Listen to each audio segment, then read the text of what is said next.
क्या 83 साल पुराना एक स्वदेशी बैंक अब विदेशी हाथों में जाने वाला है? क्या इससे इंडिया के बैंकिंग सेक्टर में बड़ा बदलाव देखने को मिलेगा?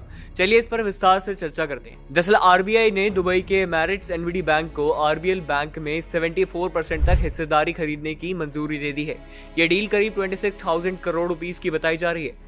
बता दें कि इस आरबीएल बैंक की स्थापना 1943 में हुई थी और अब ये एक फॉरेन कंट्रोल्ड बैंक बनने की दिशा में बढ़ रहा है। हालांकि नियमों के मुताबिक एमिरेट्स एनबीडी को कम से कम 51% की हिस्सेदारी बनाए रखनी होगी। इस डील के बाद आरबीएल बैंक को सब्सिडरी मॉडल के तहत फॉरेन बैंक की तरह ऑपरेट किया जाएगा। लेकिन इस सिंपल सी दिखने वाली डील में कुछ कंडीशंस भी हैं। एमिरेट्स एनबीडी के वोटिंग राइट्स 26% तक सीमित रहेंगे और बैंक को अपने आर्टिकल्स ऑफ एसोसिएशन में बदलाव कर आरबीआई की मंजूरी लेनी होगी। इसके अलावा इस डील को फाइनल होने से पहले गवर्नमेंट अप्रूवल, सेबी नॉर्म्स और एफईएमए रूल्स जैसी कई रेगुलेटरी क्लियरेंस जरूरी होगी। इतना ही नहीं, बता दें कि कॉम्पिटिटिव कमीशन ऑफ इंडिया यानी सीसीआई ने पहले इस डील को ग्रीन सिग्नल दे चुका है। अब समझते हैं कि इसका इम्पैक्ट क्या हो।